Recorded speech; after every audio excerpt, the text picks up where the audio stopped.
Sorry.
Hare Krishna.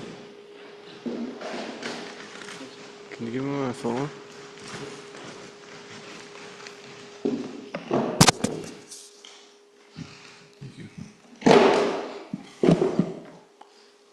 Om Jnana Timirandasya Jnananjana Shalakaya Chakshuranmilitam Yena Tasmai Shri Gurave Namaha. Shri Chaitanya Manobishtam Stapitam Yena Bhutale Swayam Rupa Kadamayam Dadati Swapadantikam Vandeham Shri Guru Shri Uttaparakamalam Shri Gurun Vaishnavamscha Shri Rupam Sagrajatam Sahagana Raghunatham Vitam Tam Sajivam Sadvaitam Savadutam Parijana Sahitam Krishna Chaitanya Devam Shri Radha Krishna Padan Sahagana Lalita Shri Vishakan Vitamscha He Krishna Karuna Sindhu Dina Bandho Jagatpate Gopesh Gopika Kanta Radha Kanta Namostute Tapta Kanchana Gourangi Radhe Vrindavaneshwari Vrishabhanu Sute Devi Pranamami Hari Priye Vancha Kaptaru Vyascha Kripa Sindhu Patitanam Pavanebhyo Vaishnavebhyo Namo Namaha Shri Krishna Chaitanya Prabhu Nityananda Shri Advaita Gadadhar Shri Vasari Gaura Bhakta Vrinda Hare Krishna Krishna Krishna Hare Hare Hare Rama Rama Rama Hare. Reading from Srimad Bhagavad Gita as it is. I believe we're on chapter 6, text 24.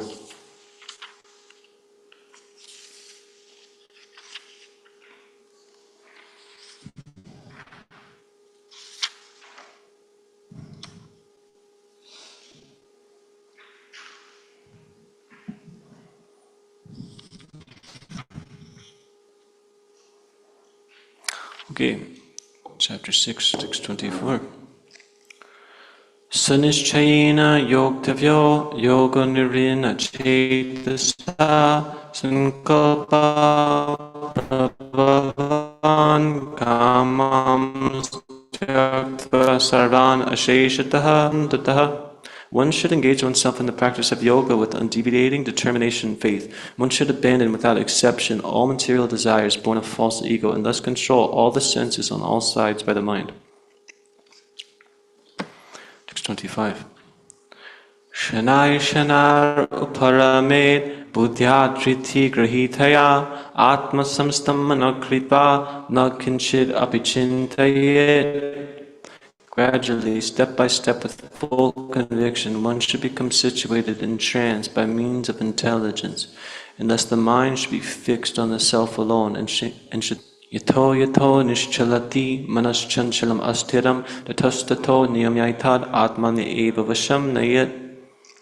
From whatever and wherever the mind wanders due to its flickering and unsteady nature, one must certainly withdraw it and bring it back under the control of the self. Text 27. Prashanta manasam yenam yoginam sukam uttamam upaiti shanta rajasam brahmabhutam akalmasham. The yogi whose mind is fixed on me verily attains the highest happiness. By virtue of his passions are quieted, and he is freed from sin. Text 28. Yunjanevam sadatmanam yogi vigata kalmashaha sukhena brahma samsparsham atyantam sukham ashnute. Steady in the self, being freed from all material contamination, the yogi achieves the highest perfectional stage of happiness, in touch with the supreme consciousness. Text 29. Sarva bhutastam atmanam sarva bhutani chatmani ikshate yoga yuktatma sarvatsrasam mantarshanaha. A true yogi observes me in all beings and also sees every being in me. Indeed, the self-realized man sees me everywhere. Text 30. Yomam pashyati sarvatra sarvam chamai pashyati tasyaham na pranashyami sachamena pranashyati. One who sees me everywhere and sees everything in me, I am never lost, nor is he ever lost to me. Text 31. Sarva bhutastitam sarvatha vartamanopi sa yogi mai vartate. The yogi who knows that I and the Supersoul within all creatures are one worships me and remains always in me in all circumstances. Text 32. Atma pamyena sarvatra samam pasyati yorjana sukham vayadi va dukham sa yogi paramo mataha.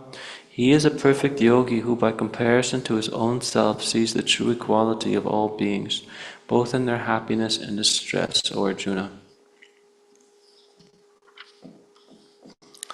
In text 33, Arjuna vacha yoyam yogastvaya prokta samyena madhusudana etasyaham na pashyami chanchalata stitim stiram.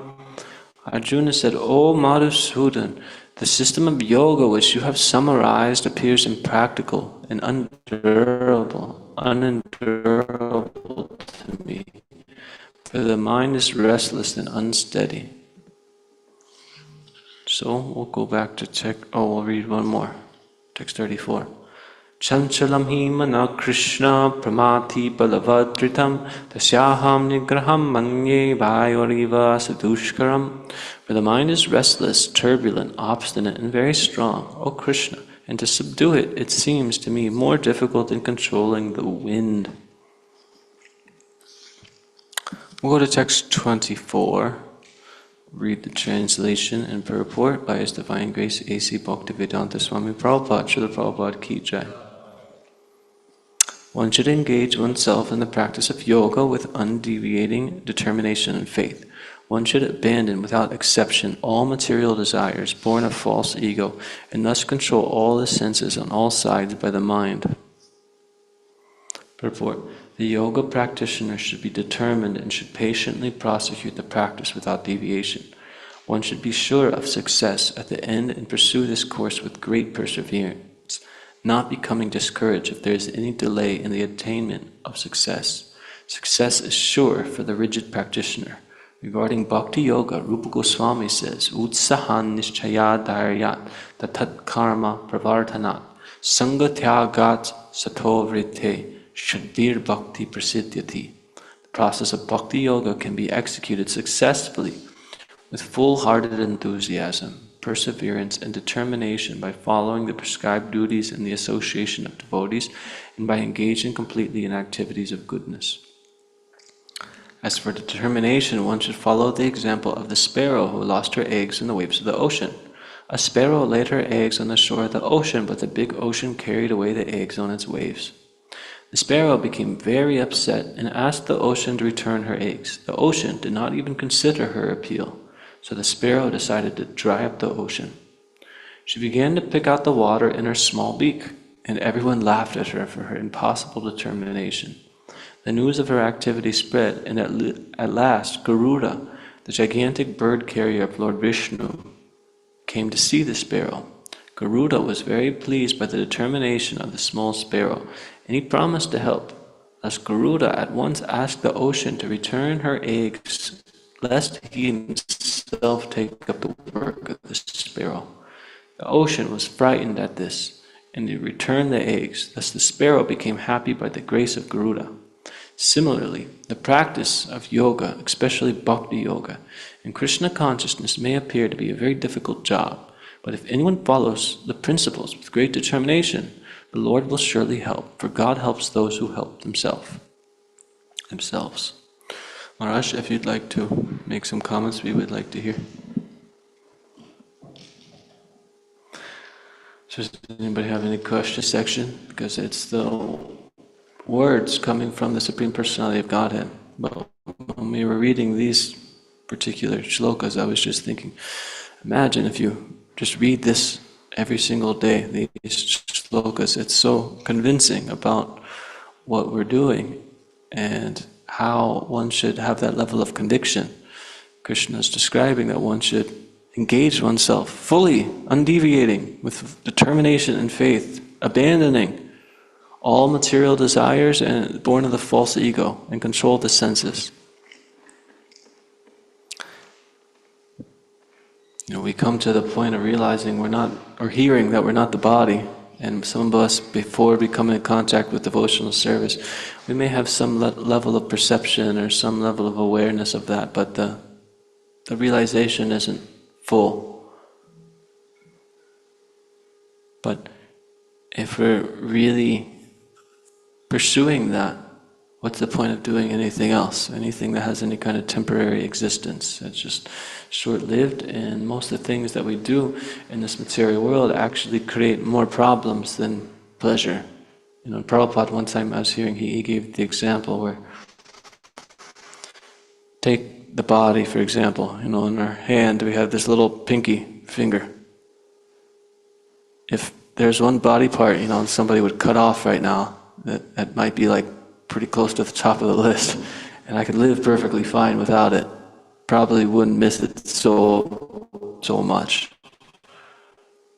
So this little thing, it's like there's not so much potential for pleasure, but there's like so much potential for pain. And that's the same for the whole body, but because we're attached to this false ego conception, we're afraid to look at that level, that there's more pain, more problems, potential, rather than pleasure. Because think of and feel and experience around us. What's there really to do? You listen to some music, it's pleasurable, but you listen to the same song over and over and over, it becomes, okay, I'll pay money and I'll do anything to hear something different. There's actually been, I don't have exact details on the top of my head, but I've heard, how do you say, like, people, how I'm struggling to put this into words. There's a device to bombard people with loud music and just playing the same song over and over to kind of torture them. If there's like a hostage situation or something, to make the people feel like they're just completely, going insane, that they'd rather just give up whatever their motives are so they can leave this horrible situation. So all the material pleasures that we pursue are just like this, and like sex pleasure. You work so hard, you build up this thing in your mind, this whole attachment, and then you get it and it's very short-lived, and if you continually pursue it, it actually drains you, and then you feel burnt out and you feel pretty bad, and then because that's all that you know, you're trying to enjoy this in another form, another way. Just chewing the chewed, chewing the chewed, chewing the chewed, trying to chew it this way, that way, trying to get some extra pleasure. But it's not, if one has this kind of conviction, this knowledge, then one should just pursue this and nothing else. And one could hear this and think, okay, I have to give up everything and pursue this, I'm just going to become a renunciate, renounce everything. But Krishna's never really saying this in the Bhagavad Gita. It may be helpful for some of us because we are very conditioned to the material world and all that we know is pretty disastrous. So it makes sense to give everything up and just pursue that fully. But the main theme is yukta vairagya, using our position, using whatever is there in Krishna's service. So there's nothing wrong with sex, there's nothing wrong with material life, it's just how much are we doing it for our own enjoyment versus Krishna's enjoyment? That's the problem. Because when we're doing it for our own enjoyment, problems will arise, and we all have experience of that, otherwise we wouldn't be sitting here. But when we're doing it for Krishna's pleasure, then everything is perfectly harmonized, because Krishna is the Supreme Pure, and when anything comes in contact with him, it is purified, because Krishna is the absolute reality, the Supreme Personality of Godhead. And when things are disconnected from him, as he says in Srimad Bhagavatam, know this to be Maya, my illusory energy. So essentially it's in the eye of the beholder. What's that saying, that love is in the eye of the beholder? Our consciousness is of the utmost importance, how we're viewing things. Because I could be doing something seemingly very saintly, but actually I have ill motives and ill intent, which Prabhupada makes pretty clear throughout, his Bhaktivedanta purports, because in America we don't see this so much, but in India there's many people who take the dress of a holy man, a saintly person, and they mislead others actually, and they mislead them further away from the truth, and making it harder for them to really pursue the supreme truth. Or, one could be dressed as a homeless person, dirty, beggar, poor, but they could be very saintly in character and quality. So we can't judge somebody by the externals, and this is what Krishna says, you should see all living entities. What does he say? A true yogi observes me in all beings and also sees every being in me. True yogi observes me in all beings and also sees every being in me. We're all creations of Krishna, so we all come from God, and God is actually within every living entity, directing their wanderings. What's that shloka? Yantra Rudhani Mayaya. Krishna is seated on the hearts of the living entity who is in this body, which is like a machine. He's directing their wanderings. So the true yogi, the devotee sees this, that the Lord is always present. He's present with all living entities, and we're all present within Him because everything's coming from Him. So we're never separated from Krishna. There's a oneness in the sense that everything is coming from God, and we're all interconnected at a very, very deep level. But within that oneness is also separateness, that individuality. So the devotee should see both of these constantly. And what does Krishna say when we see this? He says, "For the one who sees me everywhere and sees everything in me, I am never lost, nor he is ever lost in me." So this is very nice, like how I mentioned this shloka coming from the Bhagavatam that Krishna mentioned, which is from the Chatur Shloki. There's 4 essential verses of the Srimad Bhagavatam, which is the original verses spoken by the Lord to Lord Brahma. And he says that, whatever is not directly connected to me, know it to be my illusory energy. And he says, one should pursue this truth in all regards, in scientific fashion. So that's essentially the same thing. For one who sees Krishna everywhere and everything in him, he's never lost. So we should always strive to see everything in connection to Krishna. Our past, our future, the present, the world around us, the dealings in our relationships, everything in relation to Krishna.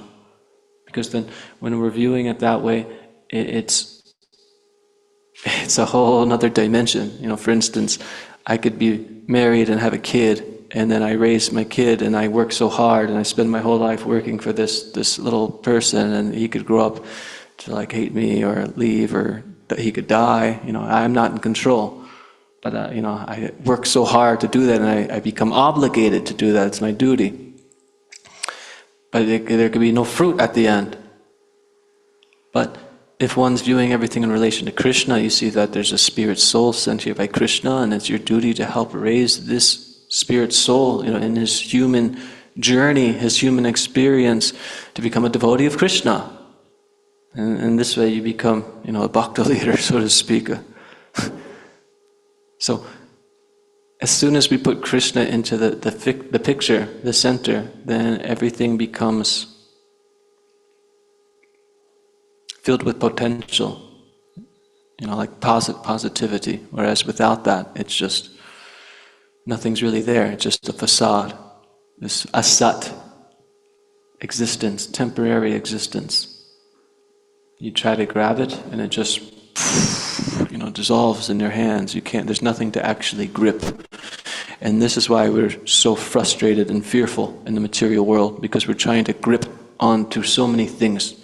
Relationships, trying to grip onto wealth, youth, different identities that we accumulate. But it all slips away in the due course of time. Just stripped, we can't hold on to it. So the sooner that we realize that, and we can even see Krishna in that time factor where Krishna is that potency that's taking all these things away, that's driving things within this world around us. And just turn to Krishna and depend upon Krishna, then one can give up this fear, give up this anxiety. Otherwise there's always anxiety in the material world. And anxiety isn't necessarily bad. Just a matter of what we're connecting it to. Because like say, I walk outside and it's like raining meteors or something, I don't know, a war starts. Naturally some anxiety will be there, like, okay, I should probably get out of here, I should do something. It's a natural response in the body to protect oneself, law of preservation. But when that anxiety is self-centered and around bodily existence, then it's always just pain, misery, fearfulness. But when that anxiety is transitioned to service to Krishna, service to Guru, then that anxiety actually brings us into bliss and ecstasy and purpose. So we should always strive to go in that direction and not try to just negate everything. Okay, I'm in pain and misery and anxiety, let me just cut it all out and negate it all. No, simply we just connect to Krishna and put Krishna in the center. Then whatever our experience is actually pulling us closer to that absolute truth. And that's what we're all looking for, is this satisfaction, fulfillment, purpose.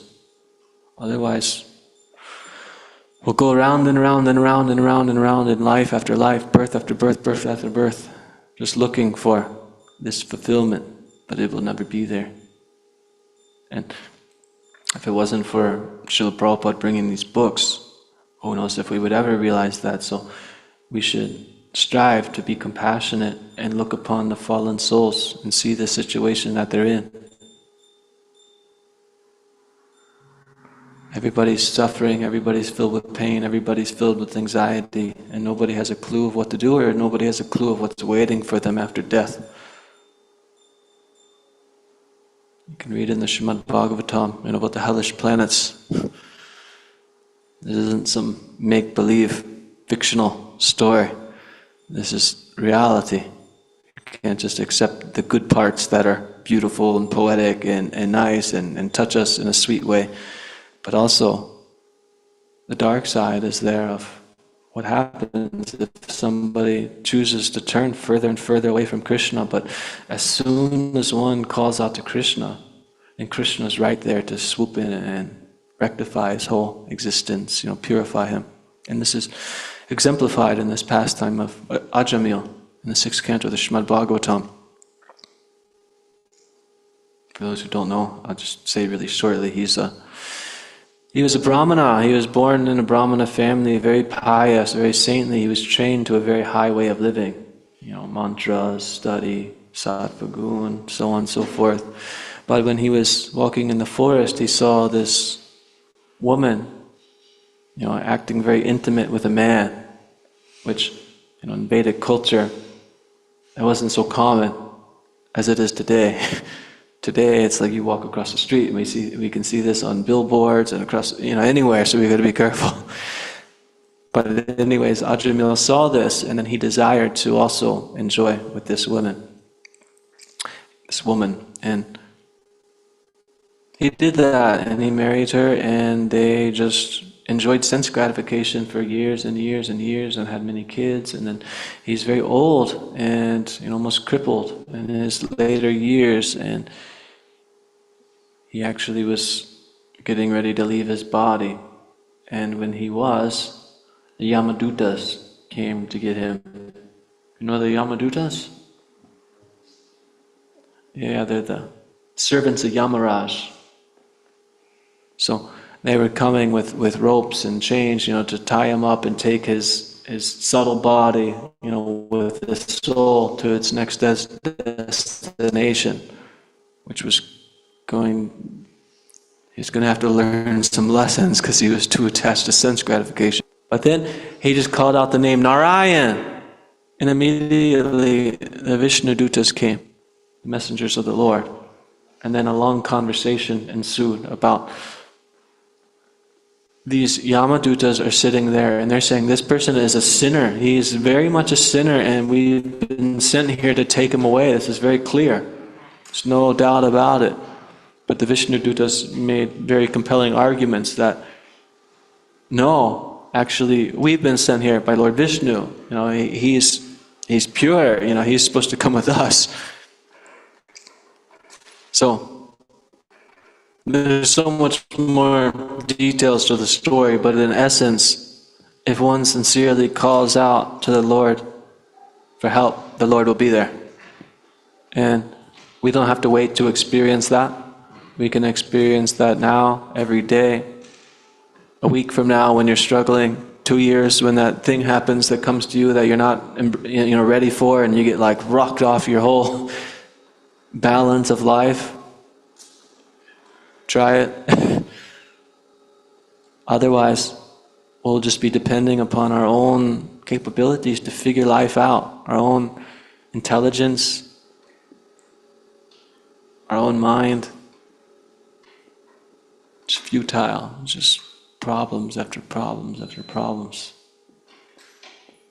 Yeah, you have something?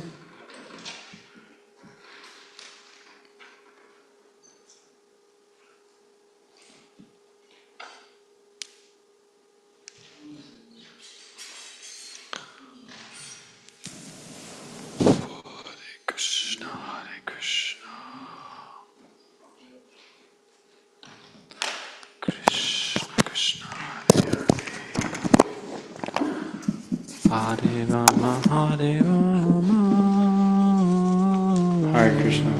So, we were talking a little bit about how Ajamil, he thought about his son. Well, I didn't mention that. You did or didn't? I did not. Did not, okay. I mean, that's there. We could talk about it, but I didn't mention it. Well, I was just going to say that in this context, like the son, he saved, in some way, he saved his father. But my question is, like, what should we do if we're too attached to our family and then it eventually, brings us to not want to serve Krishna? Like, what do we do? Like, I'm having this like doubt in my head, like, I don't know if I'll be able to like pass that test because I'm so attached to my family. Like my mother and my cousin, they're going through some stuff right now, and I just want to know, like, what is the answer to this stuff? Like, I don't know.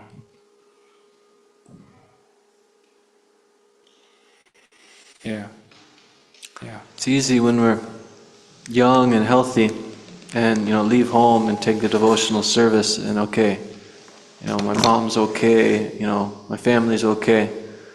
But what about when they're older, or if they're diseased or in trouble? Imagine the person who raised you and changed your diapers and bathed you and fed you, and they're on their deathbed.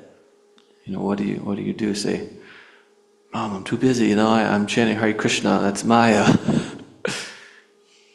It's difficult, You have to be ready for these things. These things may happen, will happen. I mean, some of us here may have had devotee parents, and that's a different situation. That's a very strong blessing from Krishna. But, what to do if our parents aren't devotees? So, I mean, Krishna, he said, what in this verse that we read, what was it?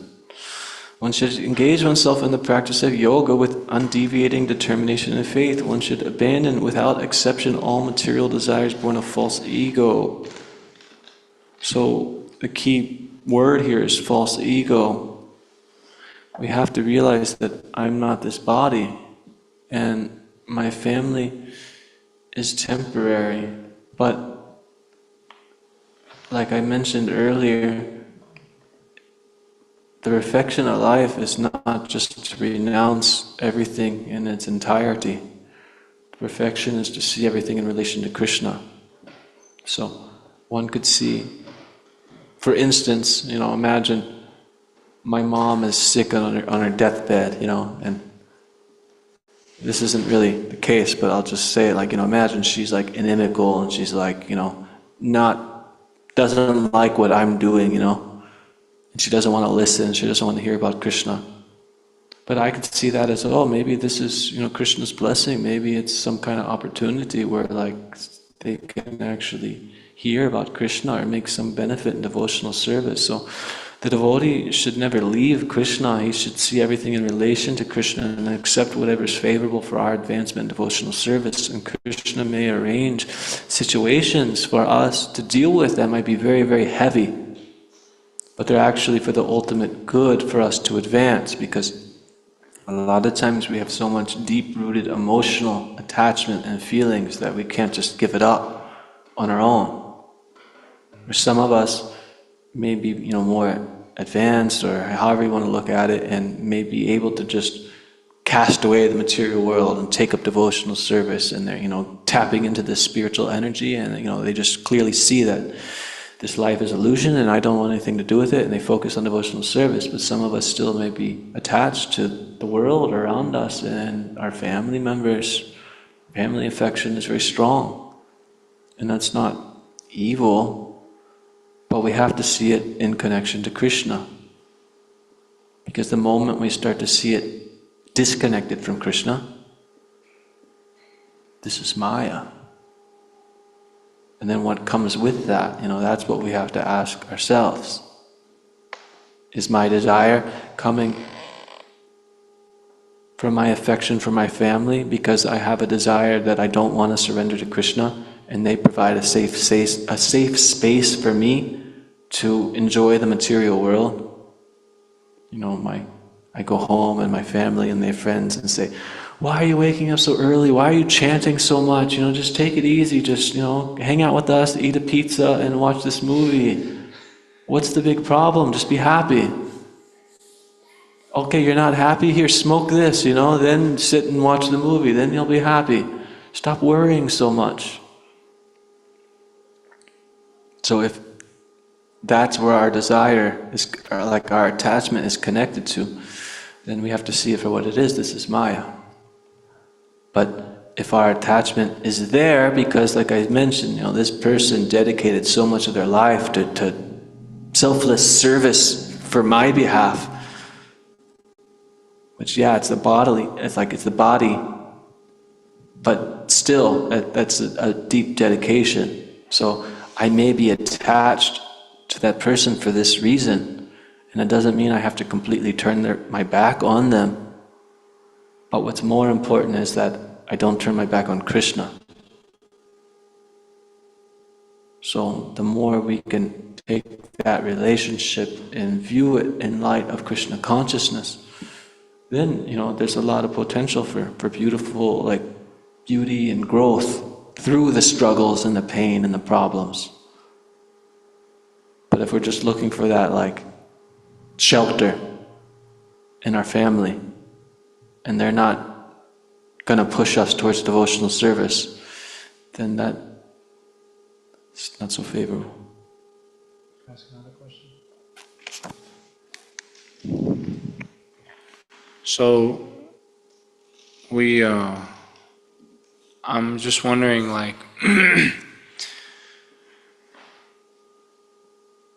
in Krishna consciousness we deal with anxiety, right? And but what's it called?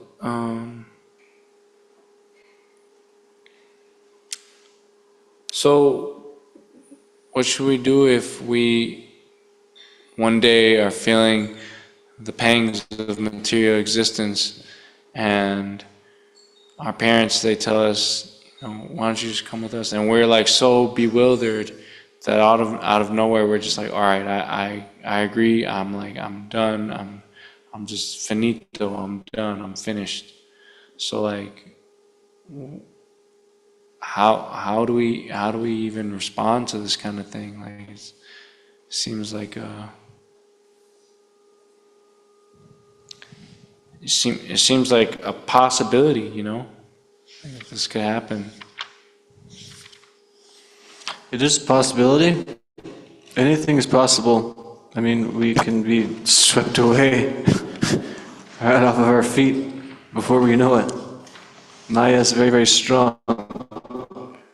If one realizes how strong Maya is, it's really a big testament to how strong Krishna is. So we should really strive to take shelter of Krishna. Just looking for a shloka, I always forget where it's at. We read it recently, maybe it's at the end of chapter 5. I think it's chapter 4, but I don't want to look for it. I'll find it later. But Krishna describes, we have to conquer our lower nature, essentially, with spiritual intelligence. So everything we're doing is we're trying to cultivate this transcendental knowledge so we can apply that knowledge to our life, so we know what's the outcome of our actions and activities. We get a whole purview of life. So we know which actions bring misery and pain and problems, and which actions are leading to the spiritual reality, connection to Krishna. So we're presented with a different idea or narrative that's bringing us out of the spiritual realm and bringing us to the material existence, then we need to be aware of what that is. If we're not aware, then we're just going to be like a dog, and somebody waves a bone and they're like, hey you want, I got a treat for you. And you just go wag your tail and you're like, yummy. So we can't be like that. We have to have conviction of what I'm doing. We can't just go through the motions. Okay, read this book because this is what you're supposed to read. Go to the program and chant this because that's what you're supposed to chant. Dress like this because this is the way you're supposed to dress.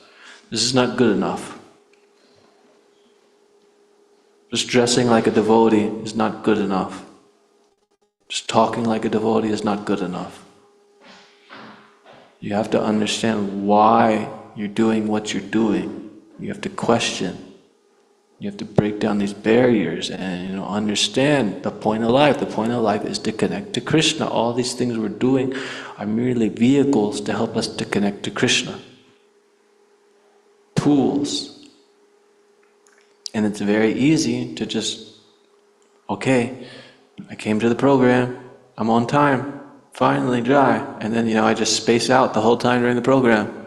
And I'm really just thinking, when will this be over? I want to go to sleep. When will there be breakfast? Or I'm just like, I'm not even like coherent. My mind's just.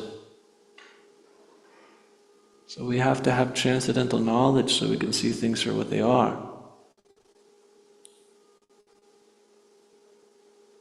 There's virtually no other way. Although Krishna says there's those who come to him because they have the tendency to hear from others.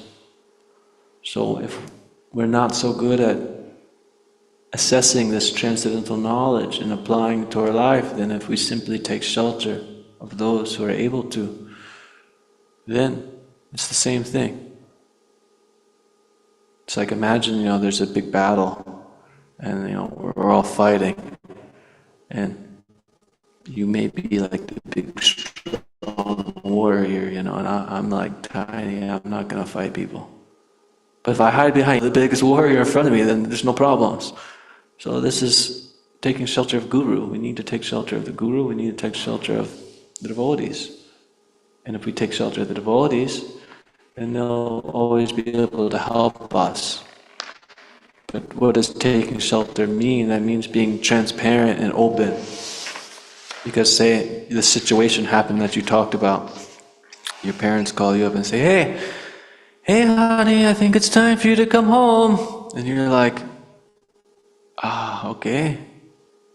That's what I've been dreaming for the whole time. Why didn't you tell me sooner? And you don't tell the devotees, then that idea just sits in your mind, and then you may not want to go home immediately, but that thought's there. And then as time goes by, if you're not getting absorbed in devotional service, then you're just going to give into this thought because that's really what you want. So we can't hide from Krishna.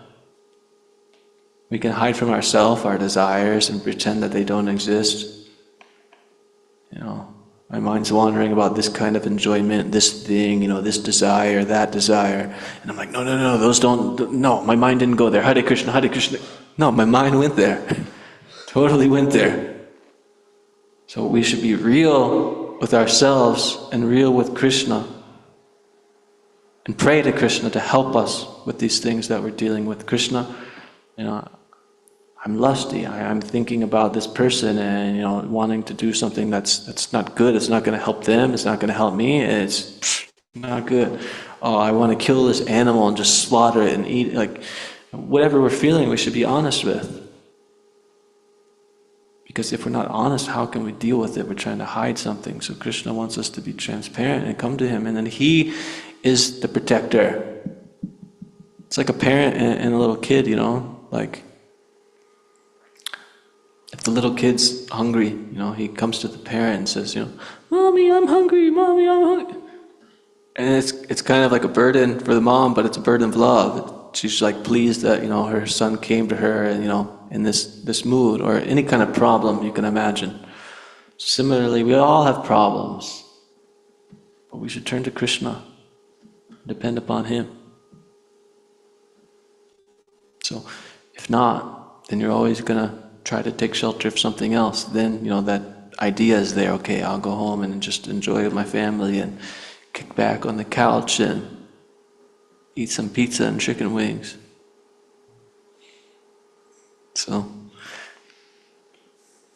yeah, you have something? Yeah. Yeah, I liked what you said about trying to see it properly, as it's not working, but it's nice to kind of like try to get the right conception, and then when the mind wanders from that conception, then bring it back. And I was just thinking about the family, because this is a good question. That we should see that when it comes to, I think we can all hear you fine, just, talking to that thing. yeah, when it comes to the family, we should see that actually my attachment for them and my hankering to be with them is not really love, but it's just I'm actually desiring my own comfort and to enjoy. Actually, it's just selfish for me, you know, because actually in that position, I won't be able to do anything for them, you know, absolutely nothing. Say they're drowning now in the material world, and then if I go out of I love them, I got to be with them, I'm going to be drowning with them, I can't do anything. But if you actually remain engaged in devotional service, then you can see that that's the best thing that you can do for them, and that's a real expression of love for them. You know, so, and also to see on a much larger scale that they're a part of Krishna's family, or all a part of Krishna's family. And actually, you're reuniting with Krishna, and so they're the ones who need to get on board. You know, not that we go back, that actually we have to bring them back to their real situation now, you know, to their father. So to see things like that, and then actually we can be happy too, because like, okay, I'm here and I'm engaging in devotional service, therefore I'm able to help them. And then we can actually feel love for them, and we should be satisfied with that, you know, we can be. So those are just some thoughts that I was thinking of. Yeah, it reminds me of when I was leaving my house, I was attached to my family also. But I realized, like, we were drowning, like he's talking about. And it's like, there was like a life-saving boat that came and threw me a life raft, and I grabbed a hold and pulled myself up. So then I got on the boat and I was like, wow, like this is awesome, and I'm not drowning anymore. And you're like, Jai! So then I went back to my friends and family and I was like, hey, you don't have to drown anymore. Come on, get in the boat. So I threw the life raft at them, but then it's like, they just look at the life raft and they're like, what do you mean? Drowning's fun. Come in, drowning's fun. Look, there's your grandma, she's drowning. There's your girlfriend, she's drowning. There's your dog, he's drowning too. Come on, it's fun. So then you're like, okay, they're all doing it, so let's do it. Let's have a fun time doing it. And this is what material life is that we're trying to pretend it's fun, but deep down everybody knows it's not fulfilling, that there's something more to life. Also, the scriptures describe that when one takes the devotional service, at least, to the degree that they become pure devotee, I don't know what it is, but your family will be liberated. I've seen, 10 generations or 20 generations, front and back. So, and you can even think of just by the power of thought, where if I become an actual devotee of Krishna, then if somebody thinks of me in some shape or form, they're connected to Krishna, because they're connected to me. So it's for their benefit. But the last point I'll make on this is probably the most significant, at least in my eyes, is that, like what Radha Damodar was mentioning is very nice, is that as we come to the spiritual platform, we don't have to be limited by seeing things in my family as like my bodily relations, my little family. Why is my family so special to me? Because I spend so much time around them, I was in so much vulnerable states around them, so then they're there to depend upon me and I depend upon them, and it creates this whole strong connection. But that can be found with devotees. Because devotees are really there to help us and look out for us and provide for us, in the greatest way. But it might not seem like that because there's new faces. This guy talks in a different way than I talk. He jokes in a way that I don't like, But how vulnerable are we? Because if we're just putting on a shield of I'm good, I'm strong, I got it, and nobody knows who I really am.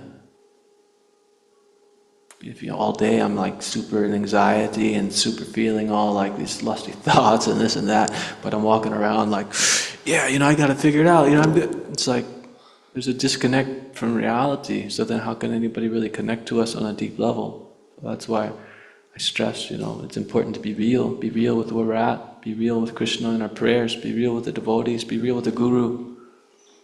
Otherwise, we're just going to walk around I got it, I'm strong, I figured it out, Hare Bol this, Hare Bol that. And then we develop these Hare Bol relationships. Where I walk down the stairs and I see this devotee, I'm like, oh, Hare Bol, Prabhu, Hare Bol. But then, there's never a conversation oh, how are you feeling? What's on your mind? Oh, what did you think about the scriptures? Why did you surrender your whole life to come to Krishna? What drives you to keep going every day? Real, meaningful questions that connect us and endear us to one another more and more. This is what creates a strong community, not just walking around dressing like a devotee and saying, Hare Bol Prabhu, Hare Bol. Devaki Mataji, she talks about this, it's very nice. I like it a lot. Anyways, thank you everybody for tolerating me. Srimad Bhagavad Gita as it is ki jai, Srila Prabhupada ki jai, Shri Gauranatai ki jai, Vancha Kapatarubhyascha Kripasanabhivcha, Vitanam Pavanyu Vaishnavebhyo Namo Namaha.